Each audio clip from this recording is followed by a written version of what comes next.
Всем привет, вы на канале Польза.нет, и здесь только быстрые обзоры и долгие стримы. И сегодня мы будем обозревать уже в третий раз Redmi Note 11s. Первый раз я обозревал китайскую версию, потом глобалку, и теперь это русская версия с модулем NFC. Он выбивает 300 тысяч баллов в Antutu, у него великолепные характеристики для бюджетника, и его утрированно можно послезавтра забрать либо с почты, либо забрать прямо в магазине. И учитывая его цену, очень часто он даже дешевле десятки. А линейка Redmi всегда в каком-то смысле хороша. Да, здесь не суперсъемка в плане разрешения, но как вы видите, если смотреть на том же телефоне, даже видео в дождь, ну ничего так. Смотрим. Кому слишком медленный обзор, ставим X2.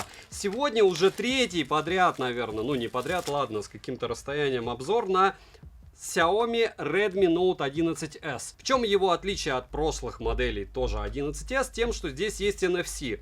Может быть, они какие-то еще супер фишки добавили. Мне интересно это с точки зрения того, что я установлю на него все обновления. Вот такая вот цветастая штуковина. Кстати, химией странно не сильно пахнет.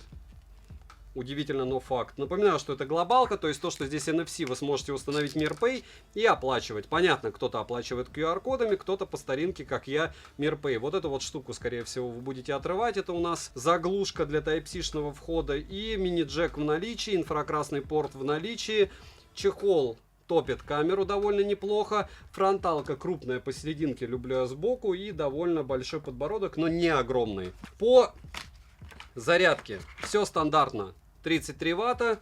Такая вот а-ля быстрая зарядка. Опять же а-ля. Это быстрая зарядка, потому что когда я рассказывал вам о смартфоне Nothing, прожарка на него тоже на канале, и он мне обошелся в 51 тысячу рублей, там тоже была зарядка на 33 ватта. Вы понимаете? Этот смарт стоит в 3 раза дешевле. Где-то даже иногда и в 4. У меня 6 гигабайт оперативки, 128 внутренней. Из интересного, давайте я еще один момент вам проясню. Это вес, размеры и что сюда можно запихать. Вдруг что-то новое можно будет запихивать. 2 симки и карту памяти. Вот так вот все просто, быстро. MIUI 13 сразу. Разумеется, она будет обновляться. 182 грамма.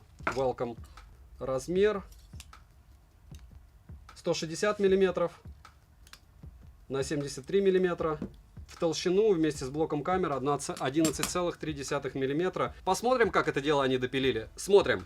Розыгрыши море. Читаем описание, какие сейчас актуальны. Постоянно это 5 Mi Band 6 серии. Разыгрывается за лайк, подписку и комментарий к любому видео. Помимо этого разыгрывается еще 2 смарта. Ну а самое интересное, я сделал новый телеграм-канал взаимопомощи. Там мы делимся фотографиями и видео новых и старых смартфонов. Такая вот мини-польза инста. Если вам интересно, добавляйтесь. Ссылка в описании. Там по хэштегу своего смартфона, либо смартфона, который вы хотите увидеть, вы сможете увидеть примеры фото или видео и написать, допустим, владельцу данного смарта и уточнить по вопросам съемки. Думаю, идея интересна, там уже больше 600 человек. Надеюсь, вы подпишетесь. Разумеется, никакого мата, хамства, рекламы там нет. Подписывайтесь с колоколом на основной канал, перейдем же к смартфону. Полетели. Приобрести Xiaomi Note 11s 4G NFC можно в черный, синий и голубой с переливом в розовый оттенок расцветки. Дизайн в данном цвете мне лично импонирует. В руке без чехла, как и с чехлом, лежит комфортно и пользоваться одной рукой можно без проблем. Тыльная часть выполнена из пластика, как и рамка, а с фронта экран закрыт Corning Gorilla Glass 5 версии. На корпусе расположена кнопка питания со встроенным сканером отпечатков пальцев, качели регулировки громкости, разъем USB Type-C версии 2.0, что неудивительно, 2 микрофона, динамики, 2 основных и 1 разговорный, звучание неплохое, стерео. Dolby Atmos не завезли, но для наушников есть эквалайзер, что хорошо. И К-порт на борту, как и мини-джек, за что отдельное спасибо. Далее есть прорезиненный полноценный слот на 2 сим-карты и карту памяти до 1 терабайта. Кнопки имеют небольшой люфт, но сборка самого смартфона хороша. Летим дальше. Смартфон оснащен AMOLED DOT дисплеем на 6,43 дюйма с разрешением 2400 на 1080 пикселей Full HD+. Матрица экрана абсолютно плоская, и лично мне, если использовать смартфон для игр, плоский экран намного удобнее, удобнее, чем экран с закругленными краями. DCI-P3 широкая цветовая гамма, контрастность 4,5 миллиона к 1, плотность пикселей 409 ppi, что очень даже хорошо. Эталон, можно сказать. Пиковая яркость для средняка более чем 1000 нит. Яркости при прямом попадании света на экран в целом хватает, и пользоваться смартфоном в солнечный день можно. Цветопередача приятная, как и картинка, она достаточно четкая и контрастная. Частота обновления экрана максимум 90 Гц, на выбор также есть 60 Гц. Смартфон поддерживает динамическую регулировку частоты, и по всей видимости данная функция работает, если выставить 90 Гц. Тач на 180 Гц. Тест на дискретизацию касаний вы можете наблюдать на экране. DC-диминга в стоке я не обнаружил. Шим на 100% яркости 5,3%, на 50% 25%, на минимальной 52% и на нуле 21%. Показатели шима в целом неплохие, но могли бы быть и лучше. Автояркость работает отлично и быстро подстраивается под освещение. Под разными углами тон картинки слегка бросает в теплый оттенок. Далее Always On дисплей в наличии, но только 10-секундный. Такой вот урезанный Always On дисплей, но Xiaomi так любят. Они только в топах нормально оставляют. Мультитач в 10 касаний на борту. Разблокировать экран можно при помощи сканера отпечатков пальцев, внедренного в кнопку блокировки, и распознавания лица. Сканер отпечатков пальцев работает стабильно и быстро, распознавание лица срабатывает хорошо даже под углом. Зарегистрировать один и тот же отпечаток пальца несколько раз можно, но на работу сканера отпечатков пальцев это никак не влияет. Внести биометрические данные можно до 2 лиц, за что отдельное спасибо. Подбородок у экрана есть, и он средних размеров. В более бюджетных смартфонах он куда больше. Летим дальше. Процессор MediaTek Helio G96 с техпроцессом 12 нанометров и 8 ядрами, максимальная частота которого 2 ГГц. Графический процессор ARM Mali G57 MC2. Интерфейс MIUI 13 на базе Android 11 версии, оперативная память LPDDR4X и доступна на выбор 6 или 8 ГБ. В настройках также можно виртуально расширить до 2 ГБ оперативки, внутренняя память UFS 2.2 и на выбор 64 или 128 ГБ. Имеется поддержка, разумеется, двухдиапазонного Wi-Fi 5 версии. 5G здесь отсутствует, а для 4G есть бенды 7 и 20. К слову, это может и хорошо, что 5G нет. Звучание во время разговора приемлемое, связь смартфон ловит отлично. Микрофоны и датчик приближения отрабатывают на ура, что удивительно для Xiaomi. Запись разговора в стоке есть, но с уведомлением о начале записи. VoLTE VO Wi-Fi на борту. Вибромоторчик не топорный, настроить можно только уровень тактильной отдачи. Bluetooth версии 5.0, смартфон также оснащен модулем NFC. Можно установить MirPay и спокойно оплачивать NFC покупки. Хотя понятно, что многие пользуются просто камерой уже через QR-коды, но все же. Из навигации на борту GPS Galileo, GLONASS и BDS. GPS-тест на городских условиях показывает точность до 1 метра, что неудивительно, это же Dimensity. Емкость аккумулятора 5000 мАч. В PC-марке устройство выдало результат в 7 часов 50 минут и осталось еще 20% заряда. Тест я, разумеется, как всегда проводил при максимальной герцовке 90 Гц и максимальной яркости. Заряжается от 0 до сотки от родного адаптера питания 1 час 2 минут. Беспроводной зарядки, разумеется, нет. За 1 час просмотра видео на YouTube при максимальной яркости по Wi-Fi ушло 16%. За час игры в Genshin Impact улетает 22% на средних настройках графики с 30 FPS. Играть можно без каких-либо проблем, но только если не выставить графику выше, что тоже неплохо. В более легких играх смартфон показал себя неплохо. PUBG, танки и Standoff 2, к примеру, играть можно без проблем. Перейдем же к тестам. Тротлинг-тест проходит не лучшим образом. 112 гипсов минимально, максимально 192, в среднем 150 гипсов на 100 потоках при 30 минутах. Вот она и оптимизация у Dimensity. В Geekbench в сингл-коре 502, в мультикоре 1447, в 3D-марке Wildlife стресс-тест 1104, Wildlife 1096, Wildlife Extreme стресс-тест 322, Wildlife Extreme 323, Slingshot Extreme 2417, Slingshot 3393. В Antutu выдал результат в 300 тысяч попугаев. Storage-тест показал нерадужные 21 тысячу, хотя смотря как смотреть. В AITutu смартфон выдал супер скромные 78 тысяч. Далее, основной блок камер с тыльной части состоит из 4 модулей и одной LED-вспышки. Основной сенсор Samsung S5KHM2 на 108 мегапикселей, сверхширик на 8 мегапикселей с углом обзора 118 градусов и 2 затычки — это макромодуль и датчик глубины по 2 мегапикселя. Запись видео доступна с основного модуля в максимальном разрешении 1080p 30 fps. Цифровая стабилизация на борту, оптического стабилизатора, естественно, нет. Фронтальный модуль на 16 мегапикселей находится по центру верхней части экрана. Максимальное разрешение для съемки видео 1080p 30 fps. Качество съемки и фотосъемки меня порадовало, так как при видеосъемке автофокус работает корректно. Стабилизация видео просто отличная, и в целом короткие примеры вы сейчас увидите.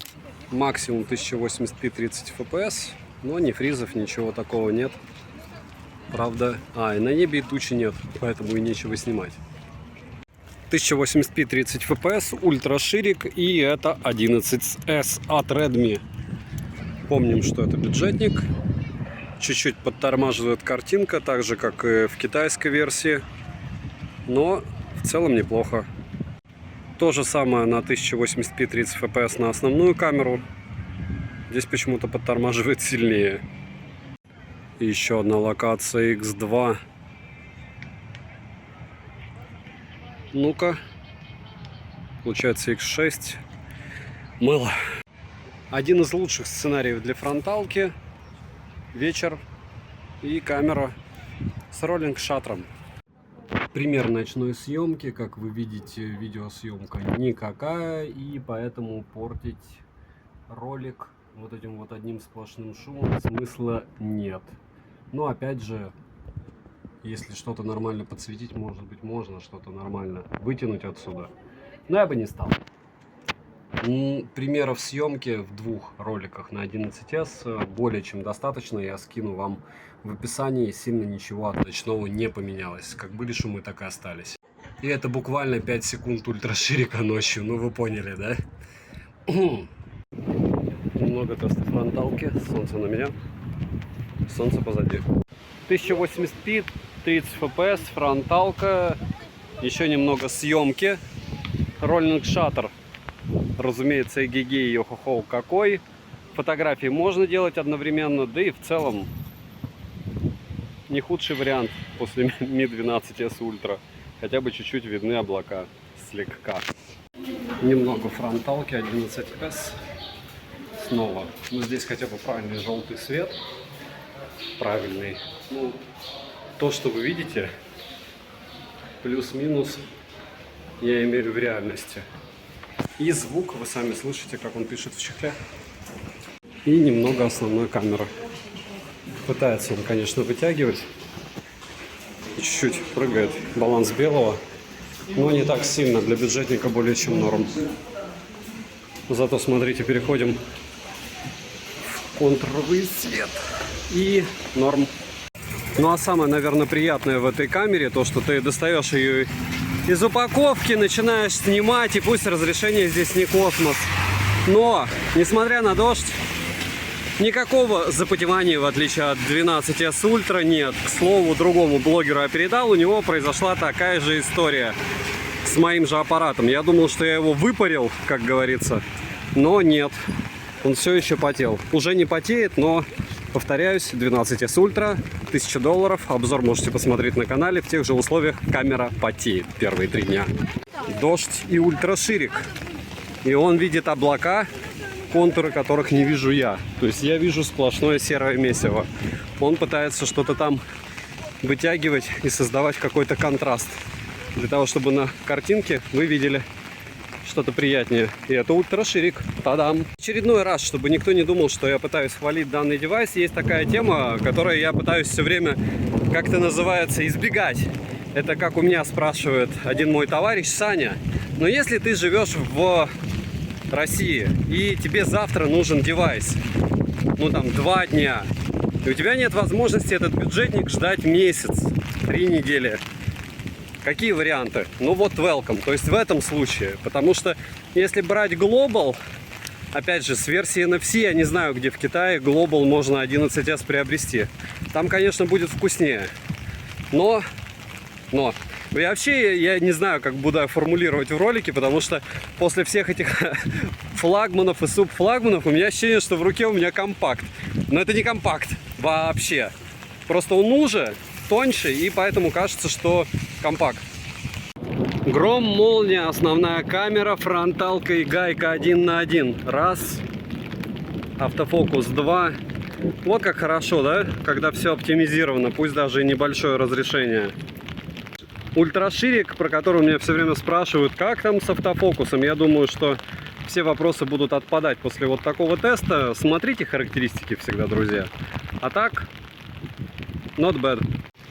Очень не хватает даже в маленьком разрешении двухоконного режима. Прям люто, непривычно.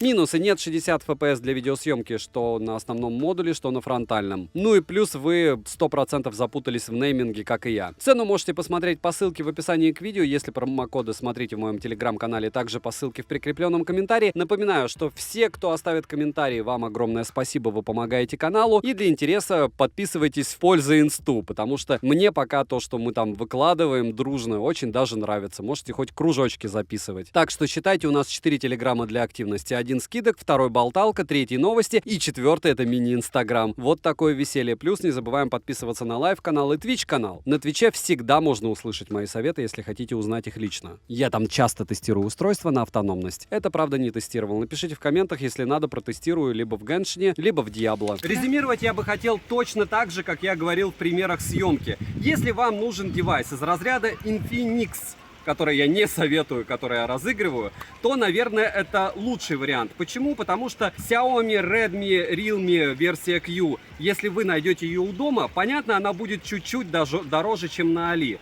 С одной стороны. С другой стороны, здесь есть модуль NFC, вы спокойно сможете расплачиваться в магазине MirPM. Понятно, кто-то QR-кодами расплачивается, но по мне NFC-шный модуль всегда удобней. В остальных вопросах он не игровой, про съемку вот домашняя, там, не знаю, где-нибудь шашлыки жарить, снимать ночью. Полный шлак, но за эти деньги ничего лучше и не бывает в принципе. Realme бывают мощнее за эти деньги, но не лучше. Если вы планируете брать что-то в Китае, то, наверное, это не ваш вариант. Для Тмола, либо для России более чем. Поэтому мой ответ этому девайсу да. Подписывайтесь с колоколом, пишите в комментах, что еще купить на обзор. Добра и удачи вам, дорогие друзья!